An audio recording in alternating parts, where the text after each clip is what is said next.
বদরের প্রান্তে আল্লাহর হাবিব সাল্লাল্লাহু আলাইহি ওয়াসাল্লাম মাত্র ৩১৩ জন সাহাবী নিয়ে মদিনাতুল মুনাওয়ারা থেকে ১৩০ কিলোমিটার রাস্তা পায়ে হাঁটে গেলেন। তখনও কোনো রাস্তা নাই, এক পাহাড় অতিক্রম করে আর এক পাহাড়ে দিয়ে চলে যেতে হয়। আমার ভাইরা এভাবে হাঁটি হাঁটি পা পা করে আল্লাহর হাবিব সাল্লাল্লাহু আলাইহি ওয়াসাল্লাম বদরের প্রান্তে রওনা করেছেন। পক্ষান্তরে কুরাইশ কাফেরেরা ১০০০ নওজোয়ান ওরা এসে আগেই ভালো জায়গাটা দখল করে নিয়ে যুদ্ধের জন্য প্রস্তুতি গ্রহণ করে নিয়েছেন। আর মুসলমানরা পড়ে গিয়ে এই ৩১৩ জন সাহাবী এমন একটা জায়গা পেয়ে গেল যে জায়গাটা ভিজা স্যাঁতস্যাঁতা জায়গা, পা দিলে খুঁটি যেন পায়ের ভিতরে থাকে না, পা পিছনের দিকে চলে যায়। এক পর্যায়ে অনুপযোগী যুদ্ধ করার মতো জায়গা। আবু বকর রাদিয়াল্লাহু তাআলা আনহু বলে ফেললেন, নবীজি আমরা তো শুরুতেই আমাদের বিপর্যয় দেখতে পারছি ইয়া রাসূলুল্লাহ, জায়গাটা তো ভালো পেলাম না। আল্লাহর হাবিবকে তারপর বললেন, ইয়া রাসূলুল্লাহ, ইয়া হাবিব আল্লাহ, নবী গো, কাফিরেরা এসেছে ১০০০, ওদের উট হলো ৭০০, ওদের ঘোড়া হলো ৩০০, ওদের লৌহ বর্মিত পোশাক রয়েছে ৩০০, আর আমরা ঘোড়া হলো মাত্র আমাদের ২টা, আর আমাদের উট হলো ৭০টার মতো। সকলের অস্ত্র আমাদের নাই, আমরা ৩১৩ জন মানুষ, লৌহ বর্মিত পোশাকও আমাদের তেমন নেই। ইয়া রাসূলুল্লাহ, হাবিব আল্লাহ, মনে হয় আমাদের শুরুতেই আমরা কিছুটা বিপর্যয় দেখতে পারছি। আল্লাহর নবী সাল্লাল্লাহু আলাইহি ওয়াসাল্লাম ডাক দিয়ে বললেন, আবু বকর ধৈর্য ধারণ করো, আল্লাহর পক্ষ থেকে যদি সাহায্য চলে আসে এগুলি কিছুই ফ্যাক্ট না, তুমি অপেক্ষা করো, সাহায্য আল্লাহ আমাদেরকে অবশ্যই করবেন। জোরে বলুন সুবহানাল্লাহ। কিছুক্ষণের ভিতরে মুসলমান ভাইরা আমার গভীর মনোযোগ দিয়ে দেন, কিছুক্ষণের মধ্যে প্রবল বৃষ্টি শুরু হয়ে গেল। বৃষ্টি তো বৃষ্টি, এমন কায়দায় বৃষ্টি শুরু হয়ে গেল। বৃষ্টি এই পর্যায়ে বৃষ্টি যে ব্যাপক বৃষ্টির কারণে উপরের বালুর কণাগুলি এবং ছোট ছোট পাথরগুলি গড়িয়ে এসে এসে যে জায়গাটা অনুপযোগী ছিল যুদ্ধ করার জন্য, সেই জায়গাটা পরিপূর্ণ উপযোগী হয়ে গেল। আল্লাহর নবী আবু বকরকে ডাক দিয়ে বললেন, আবু বকর দেখো, আল্লাহর সাহায্য আসা শুরু হয়ে গিয়েছে। জোরে বলা যাবে কি সুবহানাল্লাহ। কইরে খালিদ আমার আসবে আবার বদর, করিবি দিগ্বিজয় নবীন মুজাহিদ, এখনো কি গাইতে হবে ঘুম ভাঙা নিবির, এখনো কি গাইতে হবে ঘুম ভাঙা নিবির। মসজিদের কোণে বসে শুধুই তসবিহ নয় রে, আর তোর হাতে এখন মানায় শুধু ঝকমকে তলোয়ার। মসজিদের কোণে বসে শুধুই তসবিহ নয় রে, আর মাঝে মাঝে মানায় তোর হাতে ঝকমকে তলোয়ার। গর্দান নিতে ওই জালিমের রে মুজাহিদ, এখনো কি গাইতে হবে ঘুম ভাঙা নিবির। লিল্লাহে তাকবীর। মুসলমান ভাইরা আমার, ১৫-১৬ বছর এ দেশে যারা চুরি করে ভোট, দিনের ভোট রাতে নিয়ে ফেলল, সেই সব চোরদের কোরআনে কারীমের কথা অনুযায়ী হাত কাটার প্রয়োজন ছিল। কথা বলেন ঠিক কিনা? ১৫টি বছর আমরা সঠিকভাবে আমাদের অধিকার প্রয়োগ করতে পারিনি। আগামীতে আমরা আমাদের অধিকার সুষ্ঠুভাবে প্রয়োগ করতে চাই। যদি কেউ আবার চুরির ধান্দা করে, তরবারি রেডি রাখতে হবে, ওদের হাত কাটতে হবে। মুসলমান ভাইরা আমার, কথা লম্বা হয়ে যায়, এজন্য লম্বা বক্তৃতা আপনাদের মাঝে দেব না, সংক্ষেপ করে কথা বলতেছি। যুদ্ধ শুরু হয়ে গেল। রাসূল করিম সাল্লাল্লাহু আলাইহি ওয়াসাল্লাম সিজদায় পড়ে কান্না শুরু করে দিলেন। যখনই তিনি সিজদায় পড়ে আল্লাহর কাছে সাহায্য কামনা করেছেন, হাদিস এসেছে, কানা রাসূলুল্লাহি সাল্লাল্লাহু আলাইহি ওয়াসাল্লাম ইযা হাযাবাহু আমরুন বাদারা ইলাস সালাহ। আল্লাহর হাবিবের কখনো কোনো সমস্যার সম্মুখীন হয়ে গেলে নবীজি সাথে সাথে সালাতে নামাজে দাঁড়িয়ে যেত। সেই মুসলমান আজ আমরা নামাজ আদায় করি না। কথা বলেন না কেন, ঠিক কিনা? এই মুসলমানের দেশে 53 বছর অনেকে আসলো গেল, আমার ভাইরাই নামাজটা রাষ্ট্রীয়ভাবে কায়েম হোক এটা তারা চায় না। জোরে বলেন কথা ঠিক কিনা? আমি আপনাদেরকে পরিষ্কার করে একটা কথা বলে দিয়ে যাই, এত নামাজের ওয়াজ আর করা লাগবে না আমার ভাইরা। যদি আপনি ওই কোরআনে কারীমের শাসন জারি করতে পারেন, আপনি যদি কোরআন সুন্নাহ অনুযায়ী রাষ্ট্র পরিচালনা করতে পারেন, আল্লাহর কসম করে বলি অটোমেটিকলি নামাজ চালু হয়ে যাবে, সমাজে নামাজ কায়েম প্রতিষ্ঠিত হয়ে যাবে। জোরে বলুন আল্লাহু আকবার। মনোযোগ দিয়ে দেন আমার ভাইরা। নবীজি সিজদায় পড়ে আল্লাহর সাহায্য কামনা করলেন। আমার আল্লাহ রব্বুল আলামিন জানাই দিলেন, হাবিব আপনি কাঁদবেন না, আপনার কান্না আমার সহ্য হয় না। ইয়া রাসূলুল্লাহ, ইয়া হাবিব আল্লাহ, সিজদা থেকে আপনি মাথা উঠায় ফেলুন। নবীজি আমি ঘোষণা করে দিচ্ছি, আপনাকে সাহায্য করার জন্য, আপনার মুমিন বান্দাদেরকে সাহায্য করার জন্য আমি আল্লাহ রব্বুল আলামিন 3000 ফেরেশতা আপনাদের উপর নাজিল করে দেব। জোরে বলুন না সুবহানাল্লাহ। মুসলমান ভাইরা আমার গভীর মনোযোগ দিয়ে দেন। এই জন্য আল্লাহর নবী যখন সিজদায় পড়ে কান্না শুরু করে দিয়েছিলেন, আমার আল্লাহ বলেন, ইয তাকুলু লিল মুমিনিনা আলাই ইয়াকফিয়াকুম আইয়ুমিদ্দাকুম ربكم ب3,000 آلاف من الملائكة منزلين। আল্লাহ বলেন, হাবিব স্মরণ করুন সেকালের কথা, স্মরণ করুন যখন আপনি বদরের প্রান্তে মুমিন বান্দাদেরকে ঘোষণা করে দিয়েছিলেন যে এটা কি তোমাদের জন্য যথেষ্ট নয় যে আল্লাহ রব্বুল আলামিন তোমাদের জন্য 3000 ফেরেশতা নাযিল করে তোমাদেরকে সাহায্য করবেন। জোরে বলা যাবে কি সুবহানাল্লাহ? বলুন না আল্লাহু আকবার। আল্লাহর পথে থাকলে সাহায্য করেন কে? আরো জোরে বলেন কে?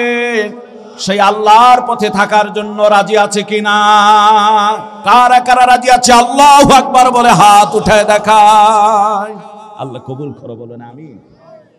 এবার সাহায্য কামনা করতে গেলে আপনাকে মুমিন হতে হবে। কোন মুমিন?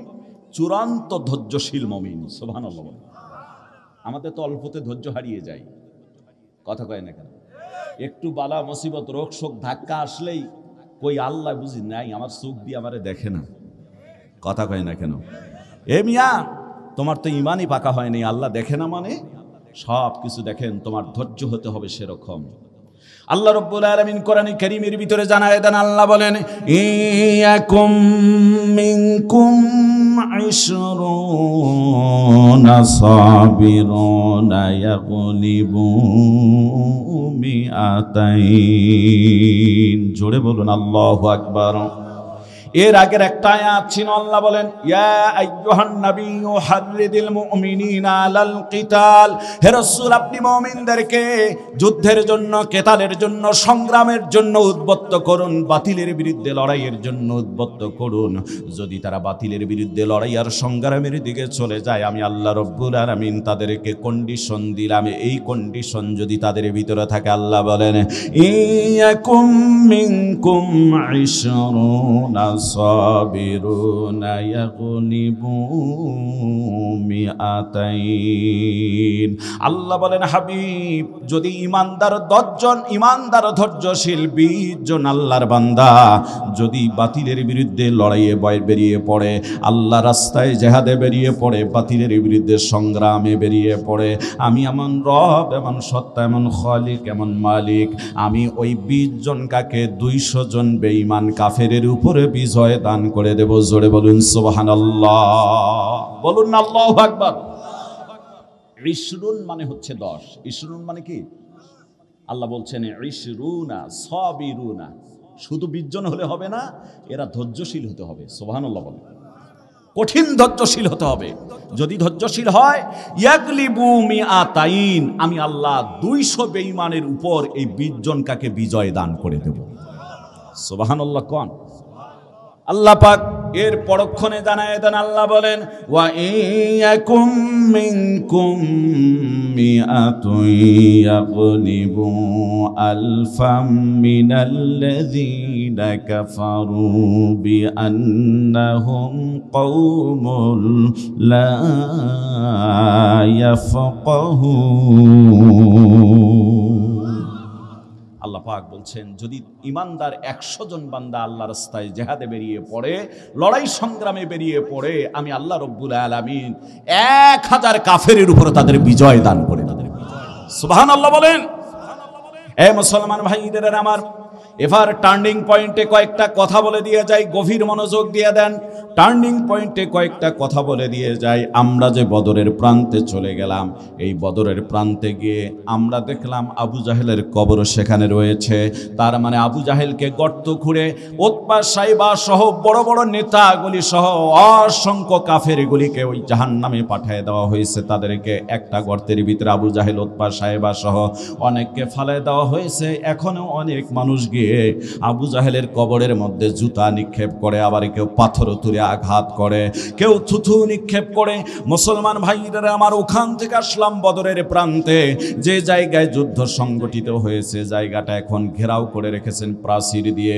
ওই ঘেরাওয়ের একেবারে সামনে 14 জন সাহাবা আজমাইন শহীদ হয়ে গিয়েছে, তাদের ল্যাম্পপ্লেট সেখানে লাগানো রয়েছে।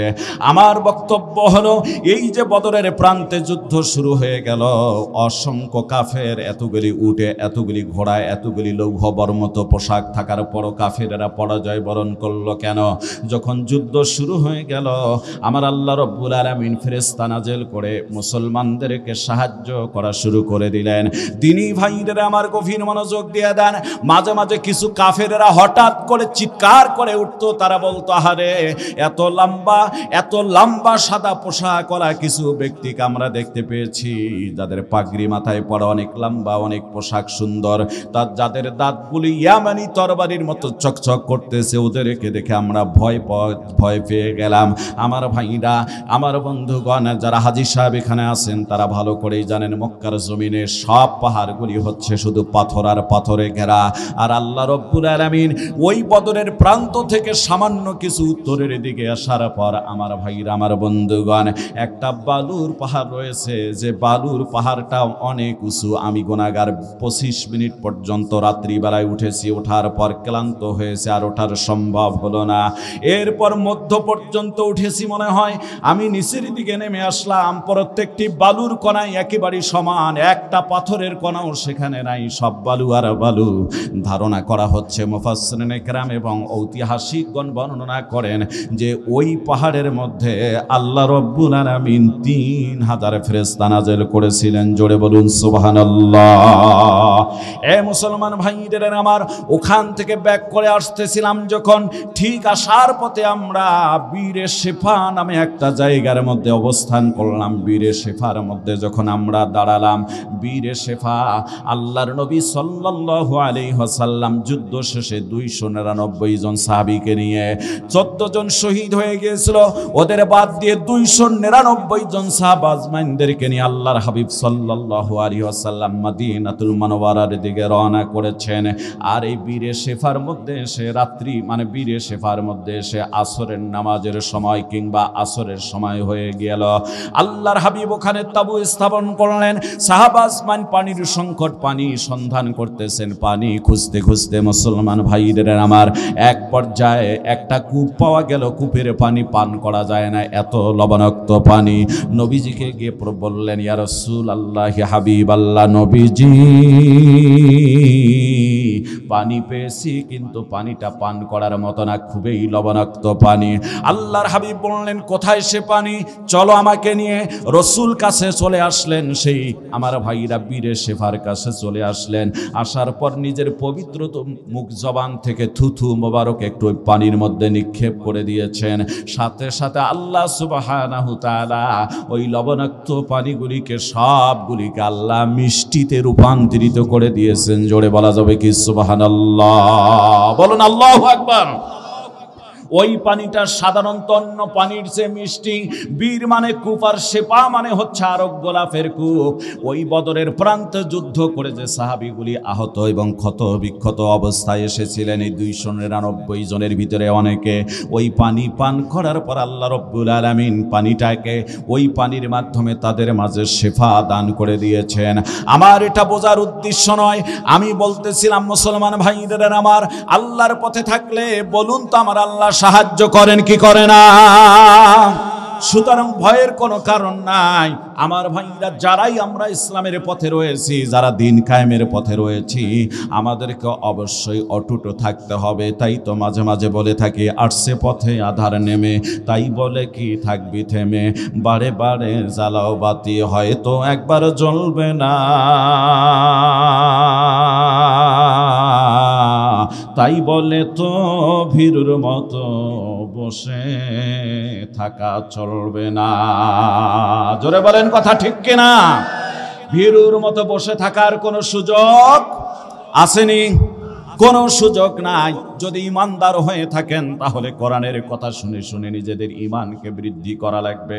আমার ভাইরা, শুরুতে আমি আয়াতে কারিমা তেলাওয়াত করেছি। আমার আল্লাহ রব্বুল আলামিন বলেন, শারআ লাকুম মিনাদ-দীনি মা ওয়াসসা বিহি নূহান ওয়াল্লাযী আওহাইনা ইলাইকা ওয়া মা ওয়াসাইনা বিহি ইব্রাহিমা وموسى وعيسى أن أقيموا الدين। আল্লাহ পাক বলেন, আল্লাহ তোমাদের জন্য সেই দিনকে নির্ধারিত করে দিয়েছেন যা তিনি নূহ আলাইহিস সালাতু ওয়াস সালামের উপর নির্দিষ্ট করে দিয়েছিলেন। আল্লাহ বলেন, শুধুই কি তাই? আল্লাহ বলেন, হে রাসূল, আমি আপনার প্রতি ওহী অবতীর্ণ করি যে আমি নূহ, ইব্রাহিম, মূসা, ঈসা আলাইহিস সালামকে একই নির্দেশ দিয়েছি, আন আকিমুদ্দিন, তারা যেন দ্বীনকে সমাজের ভিতরে প্রতিষ্ঠিত করে। জোরে বলা যাবে কি আল্লাহু আকবার? আমার ভাইরা, দ্বীন কি সমাজের ভিতরে প্রতিষ্ঠিত আছে? দিন তখনই প্রতিষ্ঠিত হবে যখন নাকি ফজরের নামাজের যে লোকগুলি হবে, যখন নাকি ইশার নামাজে যেমন লোক হবে ফজরের নামাজেও তেমন লোক হবে, যখন নাকি জুমার নামাজে যেমন লোক হবে ফজরের নামাজেও তেমন লোক হবে। জোরে বলুন আল্লাহু আকবার। এই দিন আমরা চাই কি চাই না? আরো জোরে বলেন, চাই কি চাই না? তখন মানুষ টেকনাফ থেকে তুতিলিয়া, রূপসা থেকে পাথুরিয়া, সুন্দরবন থেকে বান্দরবন নির্বিঘ্নে চলাফেরা করবে। কোথাও ধর্ষণ হবে না, ছিনতাই হবে না, খুন হবে না, রাহাজানি হবে না, বেবিচার হবে না। আমার ভাইরা, সকল অপরাধ প্রবণতা বন্ধ হয়ে যাবে, মাদকের সয়লাভ থাকবে না। তার মানে মাদক জিরো টলারের ভিতরে চলে আসবে। আজকে একটা গবেষণার ভিতরে দেখা গিয়েছে, এই মাদকাসক্ত কোনো মানুষ হয়ে গেলে তাৎক্ষণিকভাবে অনেকের হিতাহিত জ্ঞান থাকে না। এজন্য আমার ভাইরা, ওই লোকটা নিজের স্ত্রীকে মা বলে ডাকে, আবার ওই লোকটা মাদকের টাকা না পাওয়ার কারণে আপন মা বাবাকে পর্যন্ত হত্যা করে। জোরে বলেন কথা ঠিক কিনা? কথা কি ঠিক? কয়েকদিন আগের ঘটনা, এক সন্তান মায়ের কাছে এসে মদের টাকা চেয়েছে। কিসের টাকা ভাই? আরো জোরে কোন? মা টাকা দিতে পারেন নাই। মহিলা মানুষ, কোথায় থেকে টাকা দিবেন? টাকা কি সব সময় থাকে? মা দুই এক কথা বললে মায়ের মাথায় বাড়ি দিয়ে মাকে হত্যা করে ফেলছে। নাউজুবিল্লাহ বলেন। বলতে পারেন, হুজুর এই কথাগুলি বুঝে আপনারা বানে নিয়ে আসতেছেন। এখান থেকে বের হয়ে আমি যা বললাম সবগুলি, এখন একটা বাবা আছে, এই বাবারে সাজ দিবেন। হিন্দুদের মধ্যে হচ্ছে মা, আর আমাদের ভিতরে অনেকে আছে বাবা। কথা কয় না কেন? কথা বুঝলে অল্পতে বুঝে নেন, অনেক লম্বা কথা এখানে বলবো না, অল্প সময় কিছু কথা বলবো। হিন্দুদের ভিতরে মা দুর্গা, মা কালী, মা মহাদেব, মা সরস্বতী, মা প্রদেবী, মা অমুক, মা তুমুক। কথা কয় না কেন? আর মুসলমানদের ভিতরে আসে শুরু হয়ে গেছে খাজা বাবা, গাজা বাবা, ল্যাংটা বাবা, বদনা বাবা, বিড়ি বাবা, তালা বাবা, সালা বাবা। কথা কয় না কেন? কথা কয় না? তাহলে ওদের হচ্ছে মা, আর আমাদের কি? বাবা। ওরা ধরছে মা রে, আমরা ধরছি কারে? বাবারে। দেখছেন না? মাঝে মাঝে ইউটিউবে সার্চ দিলে পাবেন। বাবার কাছে গিয়ে এমন কায়দায় এমন কায়দায় গান টান গায়, লজ্জাও লাগে, হাসিও আসে, মাঝে মাঝে রাগ উঠে যায়। এক মহিলা দেখি বাবারে জড়ায় ধরে গালে চুমু দিচ্ছে আর বলতেছে, বাবা আমি তোমায় ভালোবাসি। আসেনি চরণ চুনিতে বাবা গো বাবা তোমার কাছে আসি রে বাবা, আমি তোমায় ভালোবাসি। তার কান্না কি? কিয়ামত পর্যন্ত এই কান্না কাঁদলে জাহান্নামের আগুন বাড়বে না কমবে? আরো জোরে কর। তারপর কথা শিরিকিটা কত দেখেন, কয় যখন আমি থাকি যেইখানে, ধাক্কার তো শেষ নাই, মানে গলার মধ্যে ঠাডা পড়ছে। কয় যখন আমি থাকি যেইখানে তোমার নামটি রাখি গো মনে, ধ্যানে জ্ঞানে জপি তোমায় রে বাবা, নিরালাতে বসি গো বাবা, আমি তোমায় ভালোবাসি। নাউজুবিল্লাহ বলেন। ধ্যানে জ্ঞানে ডাকার দরকার কাকে? বেড়াই ডাকে কাকে? বেডি ডাকে কারে? বলুন তো কপাল পুড়েছে কি না? কথা কয় না কেন? ইনতাজতানিবু কাবাইরা মা তুনহাউনা আনহু, আল্লাহ কোরআনে বলছেন বড় গোনাগুলি থেকে যদি তোমরা বেঁচে থাকো, শিরকের গোনা, আমি আল্লাহ তোমাদের ছোট গোনাগুলি মাফ করে দেব। সুবহানাল্লাহ বলেন। এসব বড় গোনা একেবারে শিরকের গোনা। কথা কয় না কেন? এই ভণ্ড সমাজ নষ্ট করে দিয়েছে, এমন ভণ্ডগুলি কথায় কথায় সে গিয়েছে। আমার ভাইরা ওই দিকে যাব না, আমি আসল কথার দিকে চলে যাই। যে কথাটা আপনাদের মাঝে বলতে চাই মুসলমান ভাইরা আমার, আমরা আজকে বাবার পিছনে আর হিন্দুরা মায়ের পিছনে পড়ে গেল। এই জন্য আপনাদের বলবো খবরদার কপালটা পুড়বেন না। আমরা মা বাবা নয়, ফিরে আসবো কোরআন সুন্নাহর দিকে। জোরে বলেন কথা ঠিক কিনা? আমার আল্লাহ কথাই বললেন, শারা'a লাকুম মিনাদ-দীনি মা به نوحا والذي أوحينا إليك وما وصينا به إبراهيم وموسى وعيسى أن أقيموا الدين। আল্লাহ পাক বলেন তোমাদের জন্য, আল্লাহ তোমাদের জন্য সেই দিনকে নির্ধারিত করে দিয়েছেন যা তিনি নূহ আলাইহিস সালাতু ওয়াস সালামের উপরে নির্দিষ্ট করেছিলেন। আর আমি আপনার প্রতি ওহী অবতীর্ণ করি যে আমি ইব্রাহিম, মুসা, ঈসা আলাইহিস সালামকে একই নির্দেশ দিয়েছি, আন আকিমুদ্দিন, তোমরা দিনকে বিজয় করো, প্রতিষ্ঠা করো, ওয়ালা তাফাররাকু, আর পরস্পরের ভিতরে নিজেদের ভিতরে বিচ্ছিন্ন হয়েও না। আজকে আফসোসের বিষয় হলো আমরা মুসলমান বলে দাবি করি, কিন্তু দলাদলির কোনো শেষ নাই। কিন্তু আমার ভাইরা একটা খুশির সংবাদ আপনাদেরকে দিয়ে যাই। আজকেও ব্রিফিং দিয়েছিলেন, আজকে 8টা ইসলামী সমমনা দলগুলি একত্রিত হয়ে তারা একাত্মবাদ পোষণ করেছেন। আমরা নির্বাচনের ক্ষেত্রে, আমরা আমার ভাইরা দিনকে বিজয়ের ক্ষেত্রে আমরা ঐক্যবদ্ধ হয়ে সামনে পথ চলবো। আমাদের কর্মসূচি, আমরা এবার বাক্স একটা করার চেষ্টা করব। জোরে বলুন না আল্লাহু আকবার। যদি একটা বাক্স হয়ে যায়, 53 বছর কোনো ঝগড়া নাই, ঝাঁটি নাই, কারোর সঙ্গে কোনো কথা নাই। যে আমরা 53 বছর অনেককেই দেখেছি, একটা বার আমরা কোরআনওয়ালাদেরকে দেখতে চাই, সুন্নাহওয়ালাদেরকে দেখতে চাই। কোনো দ্বিমত নাই, কোনো ঝগড়া বিবাদ নাই। জোরে বলেন কথা ঠিক কিনা? ঠিক কিনা বলেন? কারা কারা পারবেন আল্লাহু আকবার বলে আমার আল্লাহকে হাত উঠে দেখা।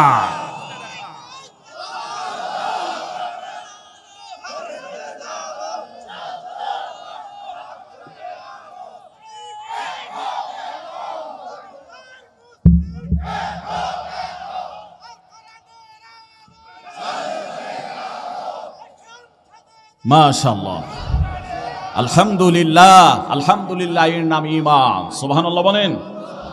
এর নাম হচ্ছে ঈমান। আমার ভাইরা, আমার বন্ধুগণ, আমরা অনেক নির্যাতিত নিষ্পেষিত পদদলিত হয়েছি। আমরা নির্যাতিত নিষ্পেষিত পদদলিতর বদলা কারো কাছে নিতে চাই না। আমরা চাই এদেশের হিন্দু, বৌদ্ধ, খ্রিস্টান সকল জাতির লোকেরা তাদের ন্যায্য অধিকার নিয়ে সুন্দরভাবে বসবাস করুক। কথা বলেন না কেন? ইসলাম প্রতিষ্ঠিত হলে আল্লাহর কসম করে বলছি হিন্দু মা বোনেরা থাকতে পারেন, আল্লাহর কসম করে বলছি সকল জাতির লোকদের নিরাপত্তা দেওয়ার দায়িত্ব হবে রাষ্ট্রের। সুবহানাল্লাহ কোন ঠিক না? সকল দায়িত্বের সকল মানুষের সকল জাতির লোকদের নিরাপত্তা দেওয়ার দায়িত্ব কার? রাষ্ট্রের। এমন নিরাপত্তা দিবে যা 53 বছর আপনারা কোনোদিন পান নাই, কল্পনাও করতে পারবেন না। যে আফগান আমার ভাইরা রাশিয়া যুদ্ধ করে খানখান করে ফেললো, যে আফগানের উপর হাজার হাজার টন বোমা নিক্ষেপ করে আফগানকে একেবারে নাস্তানাবুদ করে ফেললেন, সেই আফগান আজকে ইসলামী স্টেট কায়েম হয়ে গিয়েছে। রাত্রিবেলায় আপনি হাজার হাজার মাইল চলবেন, লা খাউফু ইল্লাল্লাহ, আল্লাহর ভয় ছাড়ার কোনো ভয় থাকবে না। আজকে ইসলামী স্টেট কায়েম করার কয়েক বছর হয়ে গেল, এ পর্যন্ত সেখানে কোনো প্রকার আমার ভাইরা অশান্তি বিরাজ করে নাই। প্রত্যেকটি মানুষ তার অধিকার খর্ব ফিরে পেয়েছে। আফগানের রুপিয়ার, আফগানের টাকার মানির মান বেড়ে গিয়েছে। আফগান রাষ্ট্রীয় দিক থেকে নিয়ে রাষ্ট্রের দরবারে, বিশ্বের দরবারে মাথা উঁচু করে দাঁড়িয়েছে। কথা বলেন ঠিক কিনা আমার ভাইরা? এর নাম হচ্ছে ইসলাম। সুবহানাল্লাহ। এর নাম কি? কার অধিকার খর্ব করা হয়েছে? হয়নি। মুসলমান ভাইদের আমার, সেই ইসলাম আমরা চাই কি চাই না? সেই কোরআনের পথে আমরা চলতে চাই কি চাই না? যদি সেই কোরআনের পথে আর সেই ইসলামকে আমরা একটু দেখতে চাই, সেই সোনালী যুগের ইসলামকে আমরা দেখতে চাই, ওই লোকগুলি কারা হবেন, কাদেরকে আমরা এখানে পাঠিয়ে দেব? আল্লাহ রাব্বুল আলামিন কোরআনে কারীমের ভিতরে তাদেরও বৈশিষ্ট্য জানায় দিয়েছেন। আল্লাহ বলেন, আল্লাযীনা মাক্কান্নাহুম ফিল আরদি আকামুস সালাতা ওয়া আতাবুস যাকাতা ওয়া আমারু বিল মা'রুফি ওয়া নাহাউ আনিল মুনকার ওয়ালিল্লাহি আকিবাতুল উমুর। জোরে বলেন আল্লাহু আকবার। আল্লাহ পাক বলেন, তারা এমন লোক যদি তাদেরকে দুনিয়া আমি ক্ষমতা দেই, রাষ্ট্রের দায়িত্ব যদি তাদেরকে দেই, তারা সংসদের প্রথম অধিবেশনে বসার পর 4টা কাজ, মূলনীতি, ইসলামের মূলনীতি হলো 4টা। প্রথম মূলনীতি 4টা, এই 4টা তারা জারি করবে। তার ভিতরে 1 নাম্বার হলো তারা রাষ্ট্রীয়ভাবে নামাজ কায়েম করে ফেলবে। জোরে বলা যাবে কি সুবহানাল্লাহ? রাষ্ট্রীয়ভাবে নামাজ কায়েম হবে কখন? যখন নাকি ফজরের নামাজে যে পরিমাণ লোক হবে, জুমার নামাজে ওই পরিমাণ লোক হবে। জোরে বলুন আল্লাহু আকবার।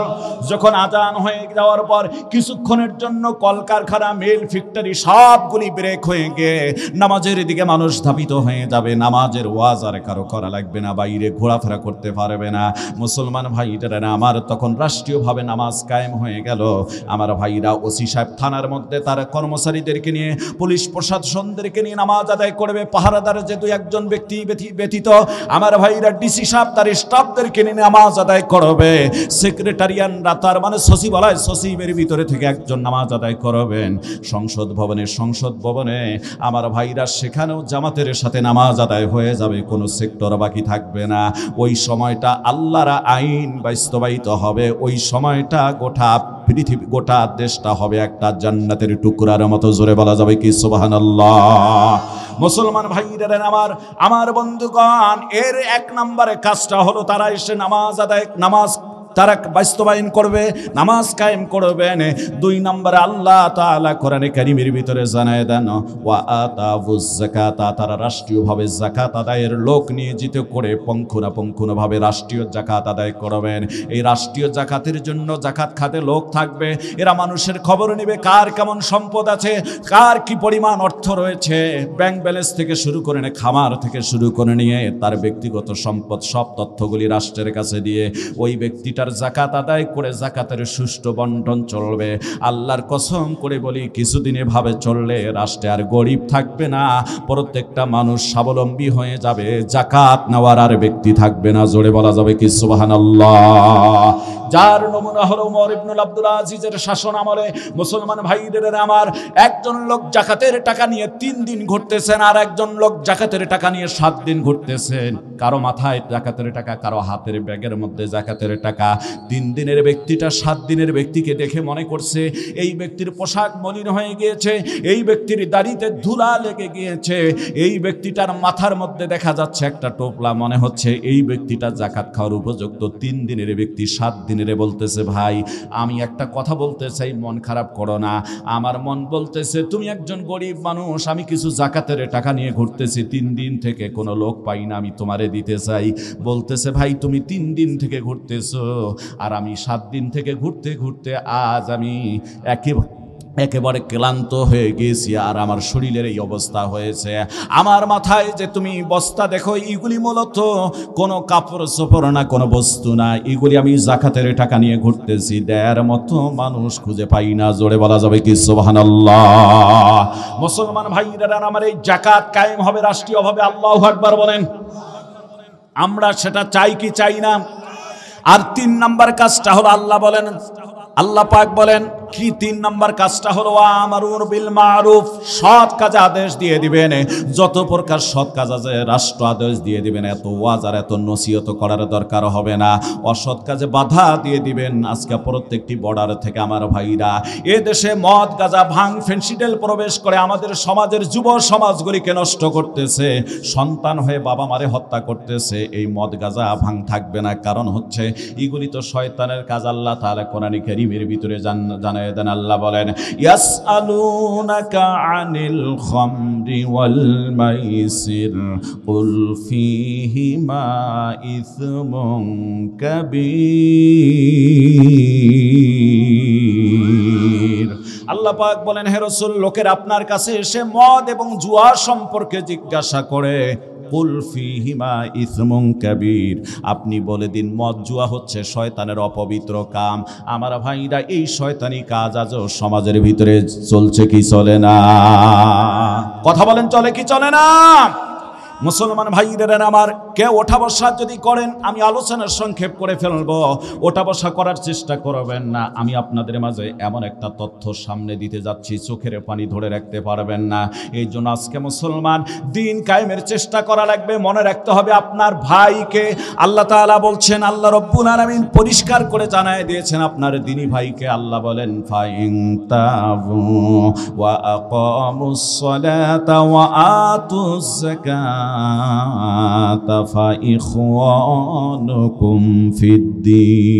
জোরে বলুন সুবহানাল্লাহ।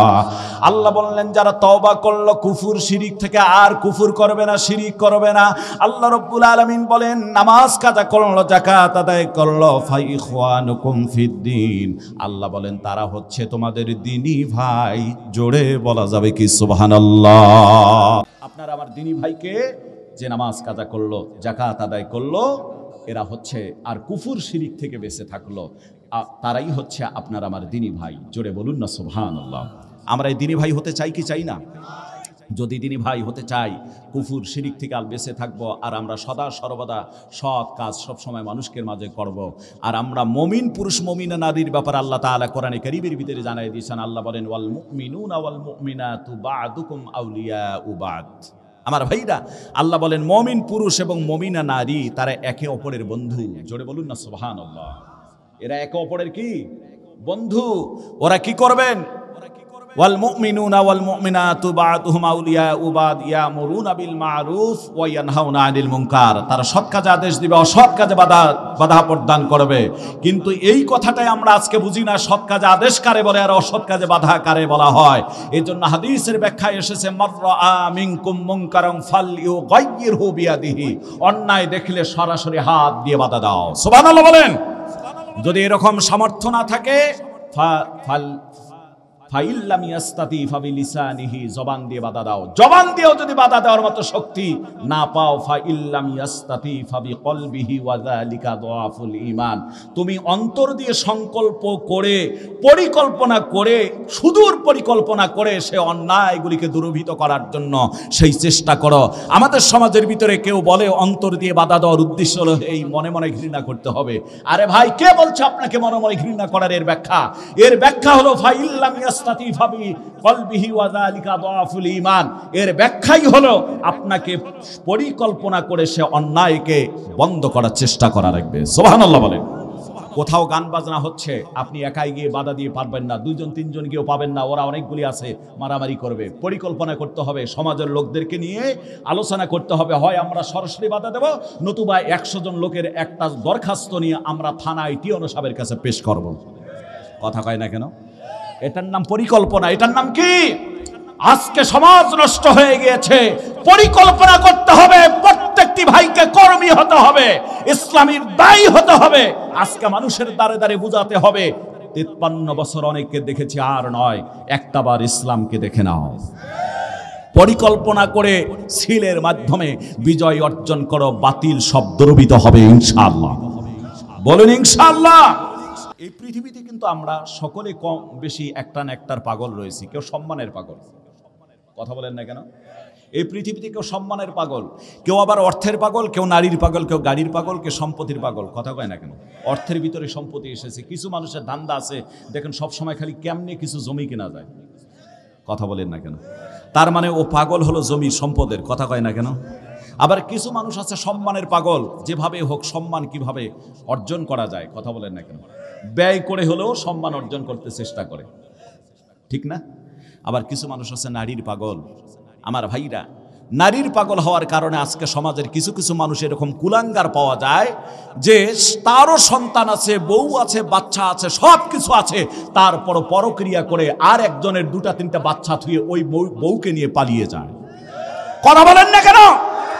এরকম বদমাশগুলিকে যদি কেউ কোথাও পান, ওদের সাথে সাথে ধোলাই দিয়ে হাত পা ভেঙে ফালায় রাখবেন, যাতে পরবর্তীতে আর এরকম কাজ করতে না পারে।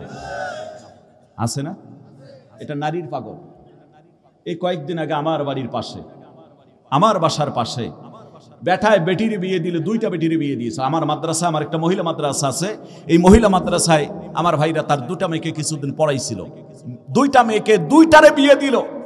ব্যবসায়িক একজন, হঠাৎ শোনা যাইতেছে রাত্রিবেলায় আরেকজনের বউ নিয়ে পালায়ে গেছে, দোকান চালাচ্ছে কর্মচারীরা, ওর খবর নাই এখনো। একে বিশাল এক টোল চলছে সমাজের ভিতরে। এই পরক্রিয়ায় আজকে সমাজটা নষ্ট হয়েছে কি হয়নি? এই জন্য বলছিলাম আমরা সবাই পাগল, এক একজন এক একটা পাগল। কথা কয় না কেন? এক একজন এক এক পাগল। তাই তো মাঝে মাঝে বলি, একটা কথা বলে দিয়ে যাচ্ছি, কষ্ট হচ্ছে আপনাদের। এক লোক গরিব মানুষ, বুদ্ধিও একটু কম, যা হোক, মেয়ের বিয়ের সময় এই ব্যাটায় 50,000 টাকার লোন তুলে মেয়েকে বিয়ে শাদী দিয়েছে। কত হাজার ভাই? সঠিক সময়ে লোন শোধ না করার কারণে এই টাকা দাঁড়িয়ে গেছে 1 লক্ষ। কত লক্ষ হয় না আমাদের দেশে সুদ? চক্রবৃদ্ধি হারে। এবার ব্যাটার নামে নোটিশ আসার পর মামলা জারি হয়েছে। কি হয়েছে? মামলা হয়েছে, কোর্টে তো হাজিরা দেওয়াই লাগবে, অ্যারেস্ট হতে পারে, জেল হতে পারে। এও বাঁচার জন্য উকিল ধরেছে। আমাদের বিপদ আসলে আমরা ধরি কি না?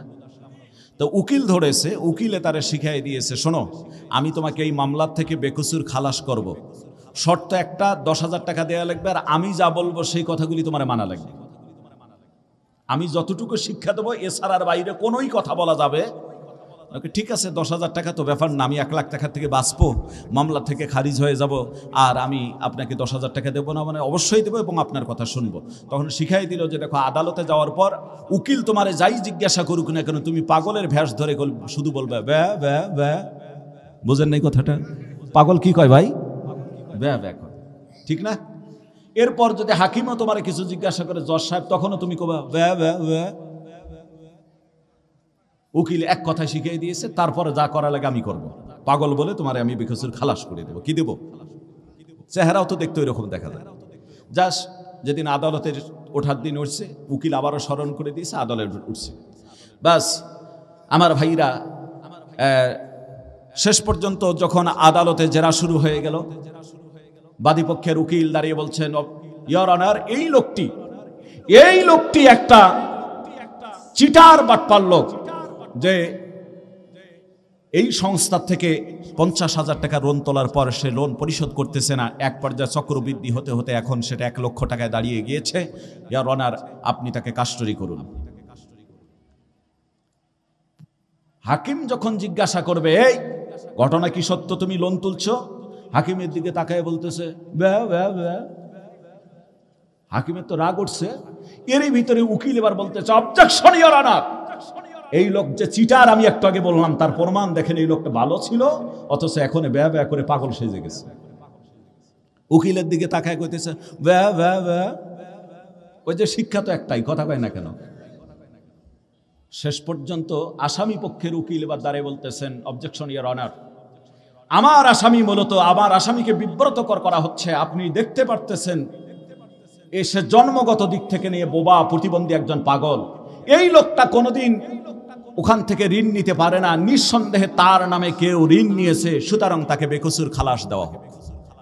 আদালত চিন্তা করছে এই পাগলরে জেল দিয়ে লাভ কি, পাগলরে জেল দিয়ে লাভ কি। এক পর্যায়ে কলম কাগজ নিয়ে ঘসঘস করে লিখে বলতেছে মামলা বেকসুর খালাস করে দেওয়া হলো। আসামিকে কি দেওয়া হলো? খালাস। ব্যাস, পাগল সহ মানে ওই ব্যক্তি সহ এবার উকিল লাইব্রেরিতে যাচ্ছে। যাওয়ার পর উকিল সাহেব বলতেছে, দেখছো উকিলদের কত বুদ্ধি, এক কথায় তোমারে বাঁচাই দিলাম, তো এখন টাকা বের করো 10,000। যেই কইছে এখন টাকা 10,000 বের করো, ওই হাত দুইটা বাড়ে দিয়ে ব্যা ব্যা ব্যা। উকিলের উঠছে রাগ, ব্যাটারে শিখাইলাম কি, আর ব্যাটা এখন আমার সামনে বসে পাগলামি করতেছে। শেষ পর্যন্ত হাত তুলছে, বুদ্ধি শিখিয়ে দিলাম আমি, আর আমার সামনে ব্যা ব্যা করতেছিস, ওই ঘুরে ব্যা ব্যা ব্যা। তার মানে তার চিন্তা হলো ব্যা ব্যা করে 1 লাখ টাকার থেকে আমি বাঁচিছি, আর এই 10,000 টাকা থেকে বাঁচতে পারবো না। বুঝতে পারছেন বিষয়টা?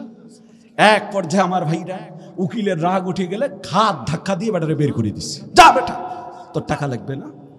ওই ব্যাটা চলে আসে, এবার মুস্কি মুস্কি হাসতেছে। পাগল কিন্তু আমরা সবাই দুনিয়ায়, কথা কয় না কেন? একটু আগে বুঝাইছি কেমন পাগলের পাগল আমরা। সময় এসে গেলে এত ওয়াজ, এত কথা, আল্লাহর নামে এত কথা বলা হয়, সব ভুলে যায়। কথা জয় না কেন? পাগল হয়ে যাই। একটা খালি কাপড়, 500 টাকা, কিছু চাউল ডাউল, কিছু অনুদানের জন্য পাগল হয়ে যায়। যার কারণে আজকে আমাদের ভাগ্য এই যে মরা লাশের সঙ্গে মানুষ জেনা করে। যার কারণে আমাদের ভাগ্য এই যে 2 বছরের কন্যা সন্তান থেকে নিয়ে 80 বছরের বৃদ্ধা পর্যন্ত এদেশে ধর্ষিত হয়। যার কারণে দেশের মানুষকে আমার ভাইরা দিনে দুপুরে কুপায়ে হত্যা করা হয়, কোনো বিচার পাওয়া যায় না। আল্লাহর কসম করে বলি, যদি কোরআনের আইন কায়েম হয়ে যায়, এসব সব বন্ধ হয়ে যাবে। জান্নাতি একটা পরিবেশ এই দেশে বসবাস করবে, বলুন ইনশাআল্লাহ। কষ্ট হচ্ছে আমার ভাইরা? ঠিক আমি শেষের দিকে চলে আসছি। মজার কিছু কথা আপনাদের মাঝে শোনাই দিতাম, কিন্তু ওই দিকে আর সময় নেই আপনাদের মাঝে সেদিকে চলে যাওয়ার। তবে একটা সৌদি আরবের একটা মারাত্মক কথা আপনাদের শোনাই দিয়ে যাব, যেটা নিজের চোখে দেখা। আপনি গেলে সেখানে আশ্চর্য হয়ে যাবেন। এই কথাটা আমি শেষের দিকে শোনাই দিয়ে যাব। মনে মনে তামান্না রাখবেন, আমি যেন সৌদি আরবে যেতে পারি, আমি যেন একটা বার হলেও হজ করতে পারি, আল্লাহর সেই বাইতুল্লাহ যেন তাওয়াফ করতে পারি, আমি যেন মদিনাতুল মুনাওয়ারায় গিয়ে আমি যেন আমার ভাইরা সেই মসজিদে নববীতে নামাজ করতে পারি, আমি যেন জান্নাতুল বাকিতে নামাজ পড়তে পারি, আমি যেন রিয়াজুল জান্নাতুল বাকিতে যেন আমি প্রবেশ করে যেন জিয়ারত করতে পারি, আর রিয়াজুল জান্নাতে গিয়ে যেন নামাজ পড়তে পারি। আমি মদিনাতুল মুনাওয়ারায় যাওয়ার আগে একটা আশ্চর্য ঘটনা আপনাদের মাঝে মানে একটু শোনায় দিয়ে যাব, অবশ্যই সেটা শেষের দিকে। এরপরে আপনাদেরকে যে কথাটা বলতে চাই ভাই আমার, আজকে কোরআনে কারীমের মাহফিলের ভিতরে বসেছেন। আমি গুনাহগার 2019 সালে এখানে এসেছিলাম, এসে আলোচনা করে গিয়েছিলাম, আর আল্লাহ পাক বেঁচে রেখেছে বিদায় আবার হয়তো আপনাদের সঙ্গে দেখা হলো, বেঁচে থাকলে আবারও দেখা হতে পারে। একটা কথা বলে দিয়ে যাই, আপনাদের এখানে থেকে চলে যাওয়ার পর সম্ভবত করোনার বৎসর শুরু হয়েছে। কথা বলেন, করোনার বৎসর শুরু হয়ে গিয়েছে। এই করোনার বৎসরে আমার ভাইরা জামালপুর জেলা আপনারা নাম শুনেছেন, যেখানে গতকাল আমার দেওয়ানগঞ্জ থানায় প্রোগ্রাম ছিল, দেওয়ানগঞ্জ মাদারেশ্বরে একটা প্রোগ্রাম ছিল কওমি মাদ্রাসায়। সেখান থেকে দীর্ঘ পথ আমি আসতেছিলাম, আস্তে আস্তে এই পর্যায়ে আপনাদের মাঝে পৌঁছে গিয়েছি। আমি যে কথাটা বলতে চাই, সেই জামালপুর জেলার পৌরসভার ভিতরে একজন বড় আলেম ছিল। এই আলেমটা এখনো বেঁচে আছেন, নাম হলো আবুল কাসেম দামাত বারাকাতুহুম আলিয়া, দেওবন্দের একজন বড় আলেম। অনেক মাহফিল আমার সভাপতির দায়িত্ব পালন করতো। আমার ভাইরা অনেক জায়গায় তিনি আমাকে মাহফিলও দিত। এক পর্যায়ে উনি আমাকে একদিন ফোন দিয়ে বলল, করোনার প্রথম বছরে আমারে ফোন দিয়ে বলল, মাওলানা আমার কয়েকটা মাদ্রাসা, একটা মহিলা মাদ্রাসা দাওরা হাদিস, আর একটা ছেলে মাদ্রাসা দাওরা হাদিস, আর একটা মাদ্রাসা তার রয়েছে, সেটা দাওরা হাদিস নয়, তবে সম্ভবত কাফিয়া শরহে জামিন পর্যন্ত পড়া হয়। উনি আমারে বলল, মাওলানা একটা মাদ্রাসায় মাহফিল হয়েছে, বাকি 2টায় হয় সময় নাই, একটা মাদ্রাসায় মাহফিল করার দরকার, আমার কাছে একটু বক্তার দরকার, আপনি আমারে বক্তা দিয়ে দিন। আমি বললাম মাওলানা আপনার কাছে তো অনেক বড় বড় বক্তাদের নাম্বার আছে এবং আপনার মাদ্রাসায় মাহফিল করে আমি কেমনে আপনারে বক্তা দেব, আমার দ্বারা সম্ভব না। বড় বড় বাঘা বাঘা আলেমদের সঙ্গে আপনার সম্পর্ক, মামুনুল হকের সঙ্গে আপনার সম্পর্ক, হাসান জামিল, খালেদ সাইফুল্লাহ আইয়ুবী সহ বড় বড় আলেমদের সঙ্গে আপনার সম্পর্ক, আপনি ওনাদেরকে নিয়ে আলোচনা করতে পারেন। কয় না, তোমার কাছে একটা বক্তা নিয়ে ফেলবো। এক পর্যায়ে ওনারে বললাম মাওলানা ইন্ডিয়ার জমিন আল্লাহ রব্বুল আলামিন আমি গুনাহগারকে বহুবার যাওয়ার সুযোগ করে দিয়েছেন, কলিকাতার বক্তা আছে 2 জন, আমি আপনার কাছে নাম বললাম, এই নেটের যুগ, আপনি সার্চ দিয়ে দেখেন কোনটা বক্তা পছন্দ হয় সেটারে আপনাকে দাওয়াত করে দেওয়াবো। বাস উনি কলিকাতার 2 জন বক্তার নাম বললাম, উনি একটাকে সিলেক্ট করে দিলেন, এই বক্তাটা নেওয়া যায়। আমি তখন আলোচনা করে ওনার মাদ্রাসায় কলিকাতার একটা বক্তা দিয়ে দিলাম, নাম হলো এস.এম. শফিউর রহমান। আমার ভাইরা এখন নেটে সার্চ দিলে আপনারা বাড়িতে গেলে ওয়াজ পাবেন, আমি সেদিকে বলতে যাচ্ছি না, আসল যে কথাটা বলি। মানিকগঞ্জের একটা বক্তা দিয়ে দিলাম। এক পর্যায়ে উনি আমারে শেষে ডাক দিয়ে বললেন মাওলানা যে তারিখে আপনি আমারে বক্তা দিলেন এই তারিখে আপনাকেও থাকা লাগবে, কারণ অন্য দেশের বক্তা দাওয়াত করেছেন এবং বক্তা আপনার দায়িত্বে রয়েছে। আপনি যদি বক্তার সঙ্গে কথা না বলেন, রিসিভ না করেন, তার সঙ্গে যদি বিদায় আদি আপনি ঠিক মতো না করেন, তাহলে বক্তা আসতেও পারে নাও পারে, আপনাকেও থাকা লাগবে। আমি বললাম হুজুর আপনি আমারে আগে বলেন নাই, এই দিন আমার প্রোগ্রাম হলো টাঙ্গাইল জেলার গোপালপুর থানায়, যেটা আমি বেশ 6 মাস আগে প্রোগ্রামটা ফাইনাল করেছি এবং যেতে হবে, আমাকে তো ওখানে যাওয়া লাগবে। এক পর্যায়ে উনি আমারে বললেন মাওলানা জামালপুরে প্রোগ্রাম করে তারপরের জেলাই হলো টাঙ্গাইল জেলা, আপনি গিয়ে প্রোগ্রাম ধরতে পারবেন, যদিও বেশ ভালো দূর আছে তবে ধরতে পারবেন প্রাইভেটে গেলে। আমি ওনাকে বললাম এশার নামাজের পর আমার একটু সময় দিয়ে দিন।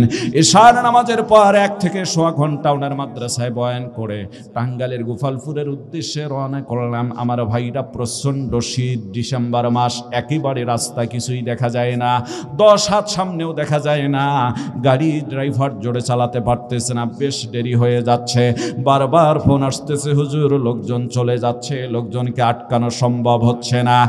এক পর্যায়ে আমার ভাইরা 12:15টার সময় যে ফোনটা আসলো আমারে ডাক দিয়ে বলছে হুজুর অনেকগুলি লোক উঠে গেল, এত বলার পর আমরা লোকগুলিকে আটকাতে পারলাম না, এক পর্যায়ে আপনি যদি আর কিছুক্ষণের ভিতরে না আসেন মাহফিল ফাঁকা হয়ে যাবে, আমাদের আজকে সর্বনাশ হয়ে যাবে।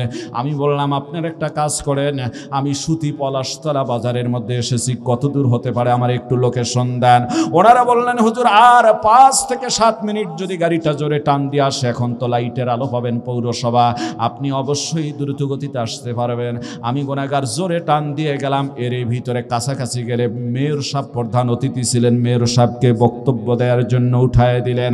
আমি গুনাহগার এরকম রাস্তার মধ্যে মানে আমার সেই প্রাইভেটটা রেখে আমি চলে আসলাম মঞ্চে। আসার পর আমি বসলাম, ডান দিকে মেয়র সাহেব বসে বসে কথা বলতেছেন, আমি গুনাহগার বাম দিকে বসা। মেয়র সাহেব সুন্দর উন্নয়নের কথা বলেন আর আমিও শুনতেছি, লোকজন আমারে দেখার পর অনেকেই ফিরে এসে মাহফিলে বসেই পড়ল। এক পর্যায়ে আমার ভাইরা আমি কথাগুলি শুনতেছি, মেয়র সাহেবের এর ভিতরে লক্ষ্য করে দেখি মাদ্রাসার একটা ছোট্ট বাচ্চা, বয়স হতে পারে 9 কিংবা 11 বছর। এই ছেলেটা স্টেজের ডান দিকে একবার যায়, বাম দিকে একবার চলে আসে, সামন দিয়ে 2-3 বার হাঁটা চলাফেরা করে। আমার ভাইরা আমার দিকে ইয়াতিমের মতো করে তাকায়, আমি ওর চাহনিটা বুঝতেও পারি নাই। হঠাৎ করে ধমক দিয়ে বললাম বেটারে মাদ্রাসার ছেলে হয়ে বেয়াদবি করো। আজ মেয়র সাহেব কত সুন্দর বক্তব্য দিচ্ছে, সেখানে তুমি মাদ্রাসার ছেলে হয়ে কথা না শুনে তুমি এদিক সেদিক যাচ্ছ কেন? বেটা বসে পড়ো। ছেলেটার সামনেই বসেছেন, কিছুক্ষণ পর তাকায় দেখি এই ছেলেটার 2 চোখের পানি দিয়ে দিয়ে আমার ভাইরা তার সাদা পাঞ্জাবি ভিজে গিয়েছে। মাদ্রাসার ছেলে এত পরিমাণ কান্নাকাটি করেছে, হাত পাড়ে আমি আঙ্গুলটা তুলে ওর স্টেজের দিকে ভাবে ডাকবো, এমন সময়ের ভিতরে পেছন থেকে কমিটির লোক আমারে বলতেছে হুজুর ওকে আর কোনো ধমক দিবেন না, ওই ছেলেটা আমাদের মাদ্রাসার একটা কম বয়সে হাফেজে কোরআন সন্তান হুজুর, আজকে 7 জন পাগড়ি পাবে, তার ভিতরে কম বয়সের হাফেজ ওই ছেলেটা হুজুর। ওই ছেলেটার জীবনে ঝড় বয়ে গেল, ওই ছেলেটার মা আজ 3 দিন আগে দুনিয়ার থেকে বিদায় হয়ে চলে গিয়েছে, মা হারাইয়া ছেলেটা পাগলের মতো হয়ে গিয়েছে, ওরে আর কিছু বলবেন না। আমি কমিটির লোককে বললাম ওরে একটু স্টেজে উঠান। স্টেজে উঠানো হলো। আমার ভাইরা আস্তে করে মাথাটা বুকের সঙ্গে ঠেকায় দিয়ে ডাক দিয়ে বললাম, বাজান রে, ও বাজান, সামন দিয়ে 2-3 বার হাঁটছো কেন, আমাকে একটু বলো না। বাজান, আমার দিকে তাকাইছিলে কেন, একটু বলো না। আমার ভাইরা ছেলেটা কান্দে আর বলে, হুজুর বেয়াদবি করেছি, আমারে মাফ করে দিবেন। উদ্দেশ্য হলো এটা, আপনি যদি আগে আসতেন মাদ্রাসা রুমে বসলে মনের কথাগুলি একটু খুলে বলতাম। হুজুর, হুজুর, আমার মা বিগত 3টা বছর থেকে আমারে বলতেছিল, বেটা তুমি যেবার কোরআনের হাফেজ হবা, আমি মহিলা মাদ্রাসা, তোমার মাদ্রাসায় গিয়ে মহিলা প্যান্ডেলে অপেক্ষা করব, বসে থাকবো। যখন তোমার নাম আর তোমার বাবার নাম ঘোষণা করে তোমার মাথায় পাগড়ি পরানো হবে, দুনিয়ার জমিনে যত মানুষ আছে আমি তোমার মা হব সবচেয়ে বেশি খুশি। জোরে বলা যাবে কি সুবহানাল্লাহ? বলেন আল্লাহু আকবার। আমার ভাইরা, এমন মা আজকে এখানে নিঃসন্দেহ অনেকের নাই, এমন বাবা আছে অনেকের এখানে নাই। একটু অপেক্ষা করেন, যদি মনটা আপনার পাথরের মতো না হয়, চোখের পানি ধরে রাখতে পারবেন না। যে কথাটা বলতে চাই, আমার ভাইরা, যার মার বাবা আছে, খবরদার মা বাবার জীবনে কষ্ট দিবেন না। আল্লাহর নবী বর্ণনা করেন, রগিমা আনফুহু, রগিমা আনফুহু, রগিমা আনফুহু, কিলা মান ইয়া রাসূলুল্লাহি সাল্লাল্লাহু আলাইহি ওয়াসাল্লাম, ক্বালা মান আদরাকা ওয়ালিদাইহি ইনদাল কিবার আহাদুহুমা আও কিলাহুমা থুম্মা লাম ইয়াদখুলিল জান্নাহ। আল্লাহর হাবিব বর্ণনা করেন, ওই ব্যক্তির নাক ধুলায় মিশে যাক, ধুলায় মসৃত হয়ে যাক, ধুলায় মিশে যাক। সাহাবা আজমান প্রশ্ন করলেন, ইয়া রাসূলুল্লাহ, সেই ব্যক্তিটা হতভাগা কপাল পোড়াটাকে? আল্লাহর নবী বর্ণনা করলেন, কিলা মান আদরাকা ওয়ালিদাইহি ইনদাল কিবার আহাদুহুমা আও কিলাহুমা থুম্মা লাম ইয়াদখুলুল জান্নাহ। যে মা বাবাকে বার্ধক্য অবস্থায় পেল, অথবা মা বাবার উভয় না, একজন কাকে বার্ধক্য অবস্থায় পেল, আর সেবা যত্ন করে আল্লাহর জান্নাত অর্জন করতে পারল না, ওই ব্যক্তির নাক ধুলায় মিশে যাক, অর্থাৎ জাহান্নামী হয়ে যাক। জোরে বলেন নাউযুবিল্লাহ। মুসলমান ভাইরা আমার, সময়ের অভাবে অনেক কথা বলার ইচ্ছা ছিল, বলতে পারতেছি না, খুব অসংক্ষেপে একটু টাচ দিয়ে যায়। ও মুসলমান ভাইরা আমার, হযরতে ইমাম বুখারী রাহমাতুল্লাহ আলাইহি তার কিতাব আদাবুল মুফরাদাত কিতাবের ভিতরে একটা সুন্দর লম্বা হাদিস আবু হুরায়রা থেকে বর্ণিত করেছেন। ইমাম বুখারী রাহমাতুল্লাহ আলাইহি আবু হুরায়রা থেকে একটা লম্বা হাদিস নিয়ে আসছেন, কিতাবের নাম হলো আদাবুল মুফরাদ কিতাব। এই কিতাবে আবু হুরায়রা থেকে হাদিস বর্ণিত। ইমাম বুখারী বলেন, আবু হুরায়রা রাদিয়াল্লাহু তাআলা আনহু বর্ণনা করেছেন যে আমরা রাসূল কারীম সাল্লাল্লাহু আলাইহি ওয়াসাল্লামের কাছে ছিলাম, এমন সময়ের ভিতরে আল্লাহর নবীজিকে আমরা বলতে শুনেছি, ঈসা ইবনে মারিয়াম আলাইহিস সালাম এবং জুরাইজ ও আলা ব্যতীত, এই 2টা শিশু ব্যতীত এই জমিনের ভিতরে জন্ম হওয়ার পর মাতৃগর্ভ থেকে, মায়ের গর্ভ থেকে জন্ম হওয়ার পরেই কথা আর কেউ বলে নাই। জোরে বলা যাবে কি সুবহানাল্লাহ? সাহাবা আজমান প্রশ্ন করলেন, ইয়া রাসূলুল্লাহ, হাবিবাল্লাহ নবীজি, ঈসা ইবনে মারিয়ামকে তো চিনলাম, কিন্তু জোরাইজওয়ালাটাকে, এই জোরাইজওয়ালাটাকে? আল্লাহর নবী ব্যাখ্যা দিতেছেন, শুনুন, এই জোরাইজওয়ালাটাকে?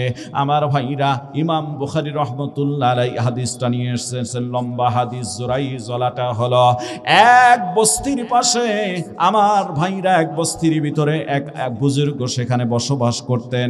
ওই বুজুর্গ ছোট্ট একটা গৃহ নির্মাণ করে বসবাস করতেছিলেন, এবং ওই বুজুর্গের পাশাপাশি এক রাখাল বসবাস করত। ওই রাখালের কাছে এক নষ্ট পতিতা মহিলা মাঝে মাঝে আসা যাওয়া করত। ওই বুজুর্গ যেদিন ইবাদত বন্দেগীর ভিতরে লিপ্ত ছিল, এমন সময়ের ভিতরে ওই জুরাইজের মা এসে বাইরে থেকে ডাকতেছে, বেটা জুরাইজ, ও বেটা জুরাইজ, ও বেটা জুরাইজ রে, আমি তোমার মা এসেছি, দরজা খুলে দাও। এক এক করে 3 বার ডাক দিয়েছেন। জুরাইজ ওই সময়ের ভিতরে, আমার ভাইরা, ইবাদত বন্দেগীর ভিতরে লিপ্ত ছিল, মনে মনে ভাবলো মায়ের ডাকে সাড়া দেব না দরজা খুলবো। এক পর্যায়ে সে সিদ্ধান্ত নিল, না না, আমি মায়ের ডাকে সাড়া না দিয়ে এই ধ্যান মগ্ন অবস্থায় ইবাদতের ভিতরে থাকব। যখন সেই ইবাদতে আর ধ্যান মগ্ন থাকলো, দরজা খুলে দিল না। আমার ভাইরা তার মা সাথে সাথে অভিযোগ দিয়ে গেল, বেটারে তোমার মৃত্যুর পূর্বে আল্লাহ রব্বুল আলামিন একটা পতিতা মহিলার সাথে সম্মুখীন না করায়া আল্লাহ তোমার মরণ যেন না দেয়। সাথে সাথে মায়ের দোয়া কবুল হয়ে গিয়েছে। জোরে বলুন আল্লাহু আকবার। মার বাবা যে কোনো দোয়া করুক আমার ভাইরা, সে দোয়াটা নেক দোয়া হতে পারে, সেটাও কবুল হতে পারে, বদ দোয়া হলে সেটাও কবুল হয়ে যাবে। এই জন্য কবির ভাষায় বলা হয়েছে, খেদমতে মা দরফিদার কোন সুবহ শাম, তাকে বাঁশি দরদু আলম নেকো নাম। খেদমতে মা দরফিদার কোন ইখতিয়ার, তাকে বাঁশি দরদু আলম বখতিয়ার। জোরে বলুন সুবহানাল্লাহ। আমার ভাইরা মা বরদোয়া করে এতটুকু বরদোয়া দিলেন যে মৃত্যুর আগে যেন কোনো পতিতা কোনো খারাপ মহিলার সম্মুখীন যেন আল্লাহ তোমারে বানায় দেয়। আমার ভাইরা ওই যে রাখালের দরবারের মধ্যে যে মহিলাটা আসা যাওয়া করতো, যার স্বামী নাই, পতিতা মহিলা, হঠাৎ করে মহিলার গর্ভ ভেসে উঠল। তার মানে পেট যখন বড় হয়ে আসলো, সন্তান জন্ম হওয়ার সময় হয়ে গেল। এই সময়ের ভিতরে কানা ঘোষা তৈরি করলো। কে এ কাজটা করলো? এক পর্যায়ে এই দোষটা সেই জোরাইজের উপরে আসলো। মহিলার বাচ্চা হয়ে গেলে মহিলা বলল, আমাকে আমার যে সন্তান দেখতে, সেই সন্তানটা হলো এই জোরাইজের। যেই দিন জন্ম হয়েছে ওই দিনে অভিযোগ দায়ের করা হলো। বাদশাহ ওই মহিলাকে তার দরবারে সন্তান সহ নিয়ে গেলেন। এবার লোকদের কাছে সৈন্যদেরকে পাঠাই দিলেন, যাও জোরাইজের কুঠোর ঘরটা ভেঙ্গে দিয়ে দাও। কুঠারের আঘাত করে তার ছোট্ট ঘর ভেঙ্গে দেওয়া হলো।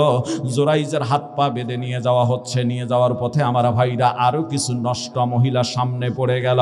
এবার ওই পতিতা মহিলা সামনে পড়ে গেলে জোরাইজ ওই মহিলাকে দেখে মুস্কি হেসে দিয়ে ফেললেন। বাদশার দরবারে উপস্থিত হয়ে গেল। বাদশাহ জিজ্ঞাসা করলেন, জোরাইজ আজকে তোমার বিরুদ্ধে যে অভিযোগ আসছে, ওই যে মহিলাটা বলতেছে তার কোলের সন্তান নাকি তোমার সন্তান? এবার মহিলার দিকে তাকার পর জোরাইজ মুস্কি একটা হাসি দিয়ে ফেলছে। বাদশাহ সহ উপস্থিত সৈন্যরা সবাই মাইন্ড করে ফেলেছে। আমার ভাইরা বাদশাহ ডাক দিয়ে বলে, বেটা এক তো লুচ্ছামি করেছো, আর একদিকে মহিলাকে দেখে এখন আমার দরবারে মুস্কি মুস্কি হাসতেছো। মজাটা পাবা একটু পরে, কেমন করে তোমার আমি শাস্তি দিয়ে দেই। আমার ভাইরা এই আল্লাহর বান্দা একেবারে বুজুর্গ এবং ইবাদত গুজারি মুমিন বান্দা ছিল। কাছাকাছি মহিলার কাছাকাছি চলে গিয়ে সন্তানটাকে জিজ্ঞাসা করলো, কে হে বৎস, তোমার পিতাকে তুমি একটু জবাব দিয়ে দাও। যখন এই এমন কথা বলেছে, ছোট্ট কোলের ওই সন্তানটা ওই দিনে জন্ম, জবান ফুটে গিয়ে বলছে, আমার পিতা হচ্ছে ওই গরুর রাখাল। জোরে বলা যাবে কি সুবহানাল্লাহ? বলুন না আল্লাহু আকবার। মুসলমান ভাইরা আমার, মায়ের দোয়া দেখেন কিভাবে কবুল হয়ে যায়। বাদশা বড় লজ্জিত হয়ে গেল। আমরা যাকে দোষী সাব্যস্ত করে, যার কথা রটানো হলো, যার প্রতি তহমাত অপবাদ দেওয়া হলো, কিন্তু সে তো আজকে এই পাপের সঙ্গে জড়িত নয়। মহিলা বলেছে পাপ করেছে, সে কিন্তু না। যে বাচ্চা, একদিনের বাচ্চা, আজকেই ভূমিষ্ঠ হয়ে কথা বলল, আহারে এতে তো আর কোনো সন্দেহ নাই এই লোকটা নির্দোষ। বাদশা লজ্জিত হয়ে ডাক দিয়ে বললেন, হুজুর আপনার ঘরটা আপনি যদি চান আমি স্বর্ণ দিয়ে করে দেব, আপনি যদি চান আমি হীরা মুক্তা মানিক রূপা দিয়ে ঘরটা সুন্দর করে সাজিয়ে দেব, বলুন আপনি আপনার ঘরটা আমি কেমন করে দেব।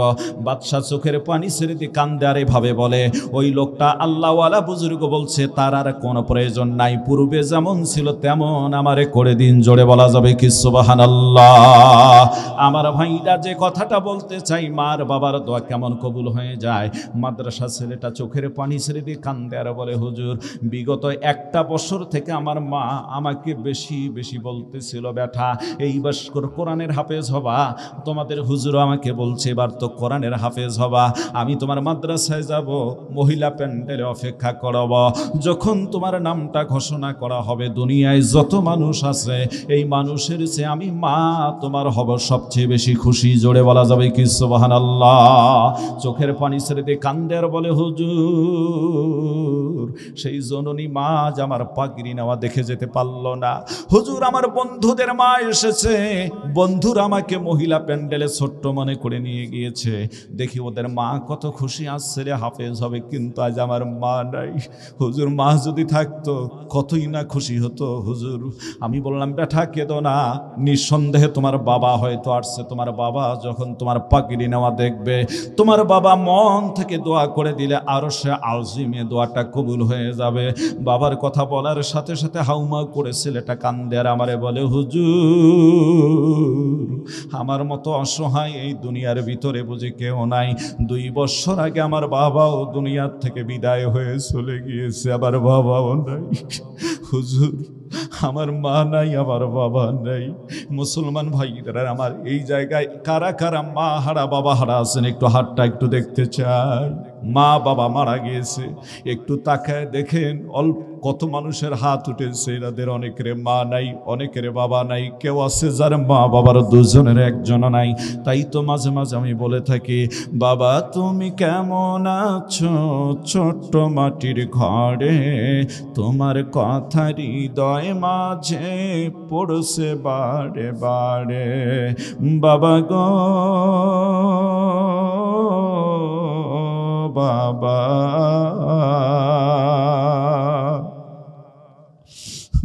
বাবা গো বাবা,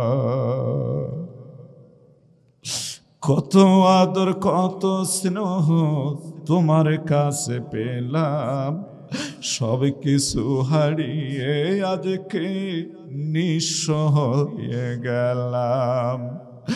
ভালোবাসি তোমায় বাবা, বুকটা যে যায় ছিঁড়ে, তোমার কথা হৃদয় মাঝে পড়ছে বারে বারে। বাবা গো বাবা, বাবা গো বাবা, তোমার মতো আপন কেহ পাই না তোমার খোঁজে, তাই তো আজ দিবানিশি অশ্রুতে যাই ভিজে। তোমার মতো আপন কেহ পাই না তোমার খোঁজে, তাই তো আজ ঘুমের ঘরে অশ্রুতে যাই ভিজে। দেখো কত মানুষ কান্দে, ঘোরাও ক্যামেরা। মায়ের কথা বাবার কথা শুনে কত মানুষ চোখের পানি ছেড়ে দিয়ে কাঁদতেছে, একটু খেয়াল করো। আমার ভাইটা যার মা নেই বাবা নাই সেই বোঝে মা বাবা কি জিনিস। তাই তো কবি বলেছেন তোমার মতো আপন কেহ পাই না তোমার খোঁজে, তাই তো আজ দিবানিশি অশ্রুতে যাই ভিজে। সুখে থেকো পরম সুখে জান্নাতের ভেতরে, তোমার কথা হৃদয় মাঝে পড়ছে বারে বারে। বাবা গো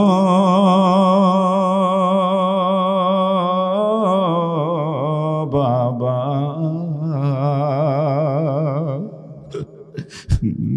বাবা গো বাবা।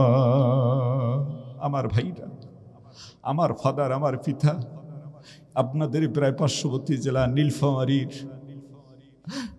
মির্জাগঞ্জ হাসপাতালে ছিলেন, ডোমার হাসপাতালেও ছিলেন। উনি চাকরি অবস্থায় এখান থেকে ওনার লাশ চলে গিয়েছে। তাই তো এইদিকে মাহফিলে যখন আসি আমি ভেঙ্গে পড়ে যাই। বাবা এই পার্শ্ববর্তী নীলফামারীর জেলায় মাহফিল দিলেই আমি মানসিকতা অনেকটা হারিয়ে যাই। অনেক সময় নীলফামারীতে মাহফিল ছেলে দিতে চাই না, ওখানে আসলে বাবার কথা বেশি মনে পড়ে যায়। আমার ভাইরা এমন বাবা অনেকের নাই, মা নাই। আল্লাহ নবী বর্ণনা করেছেন মানুষ যখন মরে যায় ভালো মন্দ সব কর্ম বন্ধ হয়ে যায়, ইল্লা মিন সালাসা, 3টা কর্ম মানুষের মৃত্যুর পর বন্ধ হয় না। তার ভিতরে অন্যতম হলো আওয়ালাদিন সালিহিন ইয়াদউ লাহ, নেককার সন্তান যত নেক কাজ দুনিয়ার জমিন থেকে করবে আমার আল্লাহ রব্বুল আলামিন এই বাবা মায়ের কবরে সব পৌঁছায় দিয়ে কবরকে আল্লাহ জান্নাতের বাগান বানিয়ে দিবে। জোরে কোন সুবহানাল্লাহ। এটা নবীজির হাদিস। কোরআনে কারীমের ভিতরে আল্লাহ রাব্বুল আলামিন জানায় দেন, আল্লাহ বলেন আকিমুস সালাতা ওয়া আতুজ যাকাতা ওয়া মা তুকদ্দিমু লিআনফুসিকুম মিন খায়রিন তাজিদুহু ইনদাল্লাহ। বলুন আল্লাহু আকবার। আল্লাহ বলেন বান্দা নামাজ কায়েম করো, যাকাত আদায় করো, আর দুনিয়ার জমিনে যত কল্যাণময় কাজ করবা তাজিদুহু ইনদাল্লাহ। ও বান্দা রে, এগুলির সব প্রতিদান তোমার রবের কাছে তুমি পাবা। জোরে বলা যাবে কি সুবহানাল্লাহ। আমার ভাইরা, হাফেজে কোরআনের কথাটা এখনো শেষ করি নাই, খুব শেষের দিকে চলে এসেছি। গভীর মনোযোগ দিয়ে দেন মাহারা, বাবাহারা, সন্তানগুলি, মায়েরা আপনারা একটু মনোযোগ দিয়ে শুনে ফেলুন। আমার মায়েরা, এই ছেলেটাই একটু পরে আমার ডাক দিয়ে বলছে হুজুর মাদ্রাসা রুমে একটু যাবো আর আসবো। আমি বললাম বাজান যাও, তবে তাড়াতাড়ি আসো, মেয়ের সব বক্তব্য ছাড়লেই তোমাদের মাথায় পাগড়ি এবং বয়ান। ছেলেটা যেহেতু মাদ্রাসার ফিল্ডে মাহফিল, দ্রুত চলে আসলো। আসার পর দেখি ওর হাতের মধ্যে 2 টাকা 5 টাকা 10 টাকার নোট সুতা দিয়ে বান্ডিল করে টেবিলের উপর রেখে দিয়ে আমারে বলতেছে হুজুর, জননী মা নাই, মায়ের মাথার ঘাম পায়ে ফেলে অর্জন করা এই টাকাগুলি আছে হুজুর। এই হাতের এই টাকাগুলির মধ্যে মায়ের পবিত্র হাত কতবার লেগেছে জানি না হুজুর। আমার মা গরিব মানুষ ছিল, অন্যের বাড়িতে কাজ করে আমি যাতে হাফেজ হয়ে আলেম হতে পারি, এই জন্য কষ্ট করে আমার জন্য পকেট খরচের টাকা পাঠায় দিত। আমি চিন্তা করতাম এই বছর বন্ধুরা হাফেজ হবে, আমিও হচ্ছি, ওরা তো ধনী মানুষের সন্তান, হুজুরদেরকে পাগড়ি টুপি পাঞ্জাবি উপহার দিতে পারে, মাদ্রাসায় কোনো স্মৃতি রাখতে পারে কিনে ঘড়ি টড়ি। ওই সময় যে কিছু টাকা ধরবে, এই টাকাগুলি কোথায় থেকে আমার মা দিবে? এই জন্য একটা বৎসরে হুজুর এই 10 টাকা 20 টাকা 50 টাকা মা যেটা পাঠাই দিত 100-200 টাকা, এর থেকে আমি বাছায় 1000 টাকা সংগ্রহ করেছি হুজুর। মদিনাওয়ালা বর্ণনা করেছেন, সন্তান যদি দুনিয়ার জমিনে নেক কাজ করে, আমার আল্লাহ রব্বুল আলামিন এই নেক কাজের বিনিময়ে বাবা আমার কবরের মধ্যে সব পৌঁছায় দেয়। আমার ভাইরা, ছেলেটা কান্দে আর বলে হুজুর গো, আল্লাহর নবীর হাদিস জীবনে কোনোদিন মিথ্যা হতে পারে না। আপনি যখন মাদ্রাসার কালেকশন করবেন, আমার তো কিছুই নেই, সম্বল বাড়িটাও পুরো ঘর হুজুর, মা নাই বাবা নাই, 1000 টাকা মায়ের পাঠানো টাকা হুজুর, আপনি মেহেরবানি করে মায়ের নামে দিবেন 500 টাকা দান করে, আর বাবার নামে 500 টাকা আমার পক্ষ থেকে আপনি ঘোষণা করে দিবেন, সবার আগে তাও মাদ্রাসায় দিবেন। আল্লাহর নবী বলেছেন সন্তানের নেক কাজ আল্লাহ পাক বাবা মায়ের কবরে সব পৌঁছায় দিয়ে কবরকে ওই ওসিলায় জান্নাতের বাগান বানায় দিতে পারে। এ মুসলমান ভাইরা আমার, হাদিস এসেছে, আল্লাহর নবী বর্ণনা করেন আর সাদাকাতু তারাদ্দু মিনাল বালা, নবী বর্ণনা করেছেন সাদকার দ্বারা বালা মুসিবত দূর হয়ে যায়। এই জন্য আপনাদেরকে একটা মান্নত করার জন্য আমি নিয়ত করে গেলাম। আমার ভাইরা, একটা মানুষও যদি মুনাজাতের আগে ওঠা বসা করেন চলে যান, বেশি সময় দেব না। আমি আল্লাহর কাছে দরখাস্ত করব, আল্লাহ তোমার কোরআন যেন তাদের বিরুদ্ধে মামলা দায়ের করে। কিয়ামতের ময়দানে কোরআন হলো সবচেয়ে বড় সুপারিশকারী। নবীজি বলেছেন মা মিন শাফিইন আফদালু মানজিলাতান ইনদাল্লাহি ইয়াউমাল কিয়ামাতি মিনাল কুরআন লা নাবিয়্যুন ওয়ালা মালাকুন ওয়ালা গায়র। কিয়ামতের ময়দানে কোরআনের চেয়ে উত্তম সুপারিশকারী আল্লাহর জমিনে কেউ থাকবে না। এই জন্যই কোরআন তার বিরুদ্ধে মামলা দায়ের করে এই দোয়াটাই আল্লাহর কাছে করব, আর কেউ যাওয়ার চেষ্টা করবেন না। পরিশেষে যে কথাটা বলতে চাই আমার ভাইরা, সদকার দ্বারা বালা মুসিবত দূর হয়। একটা ছোট্ট ব্যাখ্যা আপনাদের মাঝে দিয়ে যাই। হযরতে ফাতেমা একবার প্রচণ্ড অসুস্থ, আলীর কাঁধের মধ্যে ভর দিয়ে চলতে হয়, এতটাই অসুস্থ। ফাতেমা বললেন স্বামী, আমার একটা আনার ফল খেতে ইচ্ছা করতেছে। হযরত আলী দেখলেন যতটুকু টাকা আছে ঠিক একটা আনার মানে ডালিম কেনা যাইতে পারে। টাকা নিয়ে বাজারে গেলেন, ফল কিনে ফিরে আসতেছেন, রাস্তায় একজন অসুস্থ বয়স্ক মানুষ দেখা মিলে গেল, সালাম বিনিময় হলো। বয়স্ক মানুষটা বলতেছেন আলী রে, আমি বড় অসুস্থ, ডালিম বড় ভালো ফল, যদি এক ডালিমটা আমারে দিতে আমি খেলে হয়তো আমার শরীরের অসুস্থতা দূর হতো, আল্লাহ আমারে মাফ করে দিত। হযরত আলী চিন্তা করলেন সায়েল চেয়েছে, কি করে আমি প্রত্যাখ্যান করি। ডালিমটা আঙ্গুল ঢুকায় দিয়ে হাত দিয়ে ভেঙে ফেললেন, 2টা টুকরা হয়ে গেল। বড় টুকরাটাকেই ফকির বেটাকে দিলেন, ওই সায়েলকে দিলেন, তিনি ওই টুকরাটা খাইলেন, ডালিম খাইলেন। আলী দাঁড়িয়ে আছেন। আমার ভাইরা, খাওয়ার পর ওই ব্যক্তি বললেন আলী, আল্লাহ আমারে অর্ধেকের চেয়ে বেশি যেন সুস্থতা দান করেছে, বাকিটা দিলে বুঝি আমি পরিপূর্ণ সুস্থ হতাম। হযরত আলী বাকি ফলটাও দিলেন। ফকির বাকি ফলটা খাওয়ার পর ডাক দিয়ে বলতেছেন, আলী আমার আল্লাহ যেন আমাকে পরিপূর্ণ শিফা দান করে দিয়েছেন। বাড়ির দিকে আলী চলে আসতেছেন, মনটা খারাপ, আহারে বিবির জন্য ফল নিতে পারলাম না। দরজার বাইরে পায়চারি করতেছে, শরমে ঘরের ভিতরে ঢোকার সাহস পাচ্ছে না কিংবা নক করতেছে না। হযরতে ফাতেমা বুঝতে পারলেন স্বামী এসেছে, কেন যেন ঢোকে না, ঘরে কেন যেন প্রবেশ করে না। দরজা খুলে বললেন, স্বামী সালাম দিয়ে বললেন, ঘরে আসতেছে না কেন? তুমি ডালিম আনতে পারো নাই, আনার আনতে পারো নাই, এই জন্য বুঝি তোমার মনটা খারাপ? দরকার তার হবে না, আমার আল্লাহ একটু আগে আমাকে পরিপূর্ণ শিফা দান করে দিয়েছে। জোরে বলুন সুবহানাল্লাহ, বলুন আল্লাহু আকবার। আলী চিন্তা করলেন ব্যাপারটা কি। একটু আগে ওই সাহেল ফকির বলেছিল আমি পরিপূর্ণ সুস্থ, বাড়ি এসে দেখি বিবি পরিপূর্ণ সুস্থ। যে বিবি আমার কাঁধে ভর দিয়া ছাড়া উঠতে পারতো না, চলতে পারতো না, সেই বিবি একেবারে টনটনা, একেবারে ভালো মানুষের কারণটা কি? আমার ভাইরা দরজা বন্ধ করে ভাবতেছেন ফাতেমার মতো ফাতেমা কাজ করতেছে। অনেক লম্বা কথা, খুবই সংক্ষিপ্ত। হঠাৎ করে ঘরে নক করতেছে কে যেন দরজায়। আলী আমি নবীর সাহাবী গো, দরজা খুলে দাও, কথা আছে, নবীর দরবার থেকে এসেছি। আলী দরজা খুলে দিলেন। নবীর সাহাবী বললেন, আলী রে, নবীর দরবারে আমরা বেশ কিছু সাহাবী ছিলাম, নতুন একজন আগন্তুক এসেছে যাকে আমরা কেউ চিনি না, কেউ কোনোদিন দেখি না। মাথার মধ্যে একটা ঝুড়ি, অনেকগুলি আনার ফল তার মাথার মধ্যে। ওখান থেকে নবীজি অনেকগুলি রাখছেন, অনেককে দিবেন, তোমার জন্য কিছু হাদিয়া পাঠিয়ে দিয়েছেন, এই নাও হাদিয়া। হযরত আলী ফলগুলি পাওয়ার পর ঝুড়ির থেকে নিচে গনে রাখে, ফল হলো 9টা। আবার ঝুড়িতে গুনে রাখে, ফল 9টা। আলী ডাক দিয়ে বলছেন, নবীর সাহাবী এই ফল আমার হতে পারে না গো, ফল যাকে নবী দিতে বলছে তার কাছে দিয়ে দাও। কয় কেন তোমার ফল হবে না? কয় হ্যাঁ আমার ফল হবে না, আমার যদি ফল হয় তাহলে ফল হবে কমপক্ষে 10টা। জোরে বলা যাবে কি সুবহানাল্লাহ। নবীর সাহাবী চোখের পানি ছেড়ে দিয়েছেন। একটা ফল পকেটে নিয়েছিলেন তার সন্তানকে খাওয়াবেন, যে এতগুলি ফল যেহেতু, ফলটা পকেট থেকে বের করে আলী রাদিয়াল্লাহু তাআলা আনহুকে দেওয়ার পর বলতেছেন, ভাই আল্লাহর রাস্তে তুমি আমারে মাফ করে দিও, আমি আমার সন্তানের জন্য একটা ফল নিয়েছিলাম, ঠিকই তোমার জন্য 10টা ফল এসেছিল, যেহেতু অনেক ফল একটা নিলেই বা কি হতে পারে। আলী বলছেন, ভাই তোমার একটা কেন, যদি 2, 4, 5টা লাগে নিতে পারো, আমার কোনো বাধা নাই, আপত্তি নেই, এবং আমি তোমারে দেব, কিন্তু আমি আল্লাহর ওয়াদা ঠিক আছে কিনা এইটা আমার জানার দরকার। যদি 10টা ফল না হয় তাহলে এটা আমার হতে পারে না।